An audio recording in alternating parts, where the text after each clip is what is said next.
I try to join the Healing Sangha once a month and to be able to share some thoughts about healing. And this week, we're going to be talking about exercise. And I think all of you know about exercise and that self-discipline it takes to be able to do that and the importance of it, especially in today's world when people tend to be a little bit sedentary. And so let's begin with the prayer. Heavenly Father, Divine Mother, friend, beloved God, great masters of self-realization, Jesus Christ, Babaji Krishna, Lahiri Mahashai, Swami Sri Yukteswar, great master Paramhansa Yogananda, saints of our religion, we humbly bow to you all. Divine Mother, may our bodies be fit for self-realization. May our hearts be open for self-realization. May all of our feelings be directed toward Thee, that we might attain self-realization. May our minds be clear to receive Thy guidance, that we may walk the straight path towards self-realization. Om Shanti, Shanti, Shanti. And I think you can tell by that prayer what a little bit what I want to chat about today in the time allotted.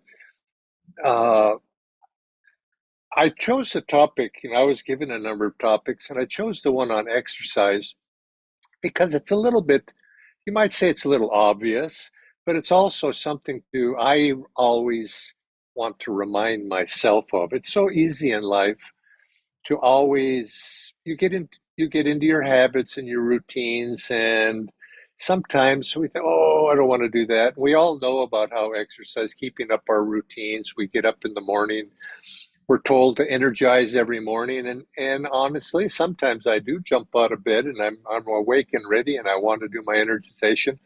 And then in other times I get up and I thought, oh, maybe I won't, maybe I will. And it's that exercise, you might say, is an expression of what we face in life all the time, the necessity to make choices to take a step in the positive direction. And so, yes, when we think of exercise, we think in terms of the physical body, getting up there and out there and doing various things. And we all know, you might say, been reinforced in our consciousness, the need for exercise to keep ourselves fit. As Masters said, keep the body fit for self-realization. But really behind the physical, there's also, we need to realize that we must exercise the body, but we have to exercise the mind. We have to exercise the heart, and this not just the physical heart, but the qualities of feelings. We need to exercise that. We need to exercise the power of love. We need to exercise the power to be calm. All of these things, go through the whole thing, are a matter of exercise, practice, taking the time to consciously apply ourselves to. But of course, the physical comes to mind first because it's the more, you might say, the more immediate. And I was thinking about this last night, actually. I thought, okay, and I gathered together some quotes about exercise, and then one of them was very meaningful to me. It says, "You are the choices that you make in life." We make choices. We choose to exercise as an example, but everything that we do in life is we can just subconsciously go through life acting, reacting, following habits, and you might say sleepwalk through life in a subconscious state, or we can choose to be awake. That in itself, the practice of being awake in life, of acting in life consciously, is an exercise. And so, in a sense, if we can build into our lives things that are regular and that we make conscious choices to do, what we're doing is we're not just exercising the body or whatever, you could say the mind or whatever it is, but we're actually exercises behind it. And I think the thing that from a spiritual point of view that is extremely important is whatever we do in terms of exercise. It comes from the Latin word train, to practice. Whatever we do to exercise is we are strengthening the will. And that's a direct exercise for that is the energization exercises. So consequently, when we get up in the morning, oh, I guess I should do my energization exercises before I meditate.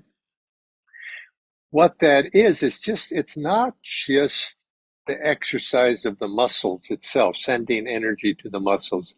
It's an act of will. And we're learning to strengthen the will because without the will, we cannot make the choices we need to make in life when we need to make them. And so I was looking at some quotes that came to mind. And one was, you are the choices that you make. Your choices define who you are and why you become what you are. I think it's very, very true. And then a couple of others that I thought were kind of nice. Motivation is what gets you started. Habit is what keeps you going. It's the development of, habits can be subconscious, but habits can also be conscious. Habit, in other words, to do those things, to form a good habit is perhaps one of the best aids that we can do on the spiritual path. And that habit of exercising, giving it expression, the power to choose to make a good habit expressed through making a good habit is extremely important. The ability to create the habits you want gives you the ability, should give us the ability to eliminate those habits that we don't want. And that, is one of the secrets of success is developing good habits. And again, in a quote that I came across, there are only two requirements when it comes to exercise. The first one is that you do it, and the other is that you continue to do it. The thing you have to choose, I'm going to do it, and then you continue to do it. But here, in terms of specifically, you might say one final one to what we're speaking about with health, whether it's mental health, emotional health, and particularly with physical health. Those who do not make time for exercise will need to make time for illness. So you could say you have a choice. We all have a choice. If we, if, and of course, it's true that some people never exercise physically and they're healthy. That's good karma from the past. But good karma from the past is like a bank account. If we, and we say, well, I've got plenty of money. I'll just, I don't need to make any new money. We just use it up. We use it up, and pretty soon the bank account is zero. And you find that if you do not establish the positive habits, the positive patterns of life, and especially in this case for exercise and for physical activity to keep the body fit, you're going to find that you run out. Perhaps not early in life. You have sort of a natural impulse to be healthy and exercise and be motivated. But when you get into later life, you find that your health is gone. I have reached, I guess, that stage which you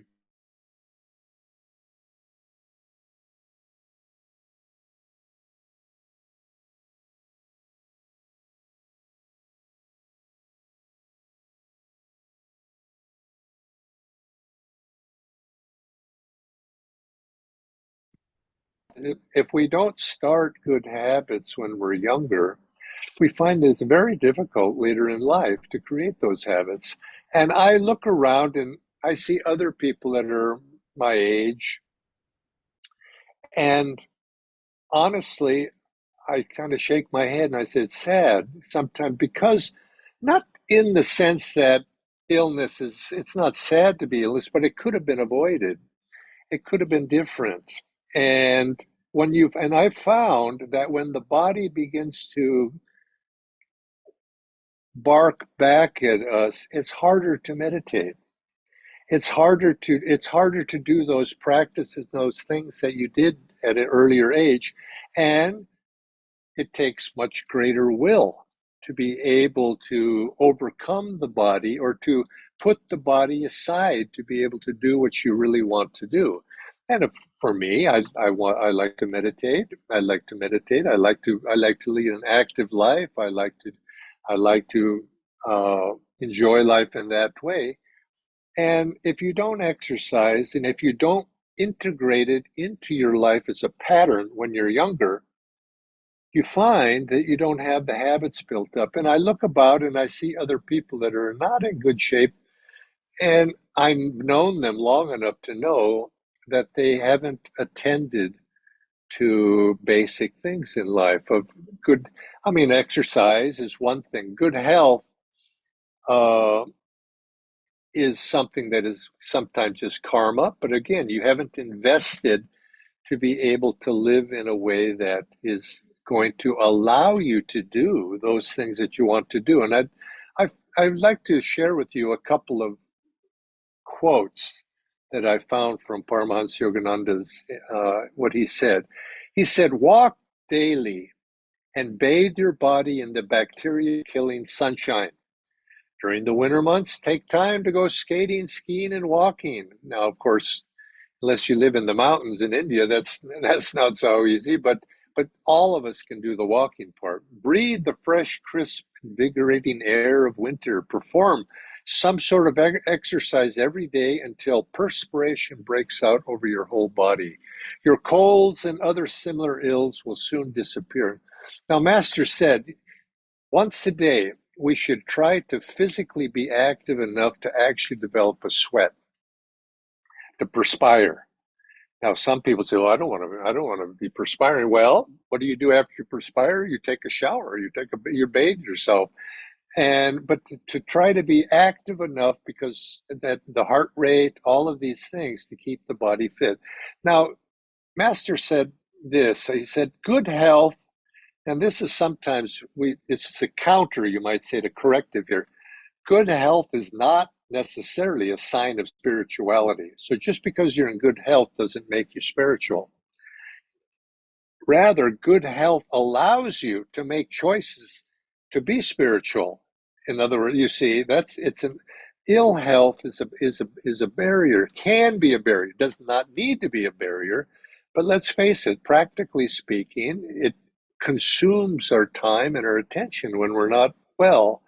And so, consequently, exercise and those things that are physical help us. They're a tool. So, again, here is what he says. He says, whether you are blessed with it from the beginning of your pilgrimage in life or acquire it, good health is a symbol of progress. Now, it's not necessarily, I'll editorialize here, it's a symbol of progress.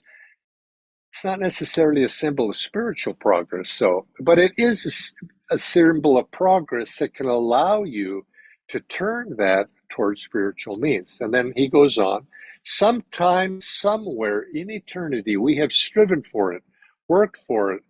And if we are suffering now, when health is a treasure that we have just lost, if not in this life, then in past incarnations, and its absence points out an important lesson that we came here to learn via the route of bad heredity, ignorance, gluttony, and indifference. There is no accident in life, only action motivated by a previous cause. And he says, get up and do something. And we strive for, this is, but remember, exercise is more than just the mind, it's the body, the heart's feelings, but especially exercise, all forms of it, behind it, every form of exercise that we do, because exercise is an intentional practice to help us to build good habits, to build us in some fashion. Behind all of those is the power of will.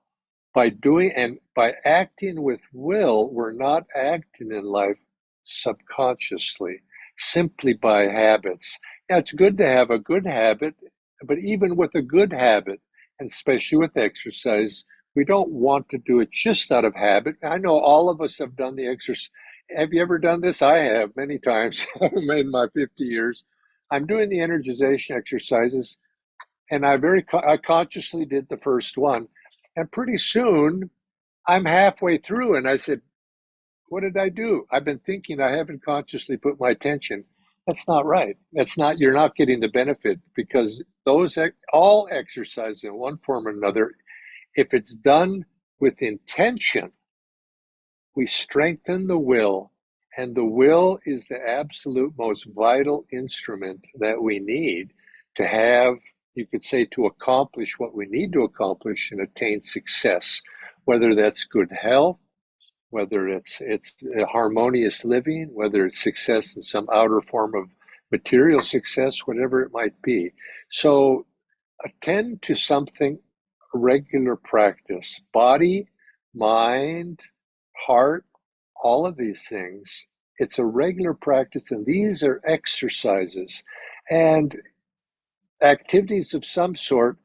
It's like a bank account. You invest in it now, but it pays dividends in the future. And when I can speak, I've got my 7 to 8 decades now, that you start when you're younger, and you could sort of say you could integrate good habits, physical body, feeling, integrate those habits so that it becomes a way of life. And it's not, once you get it started, then a good habit is easy to sustain. And same thing applies if you can do that in physical ways.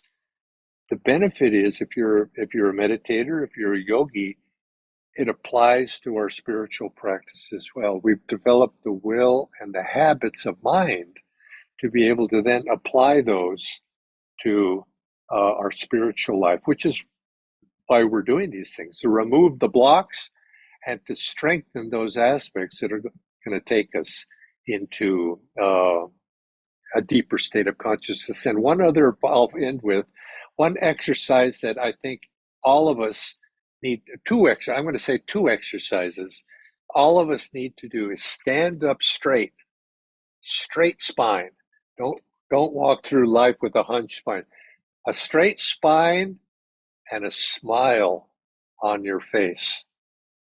That's perhaps the two most important exercises to begin with. And then from there, everything will follow. God bless. Hello.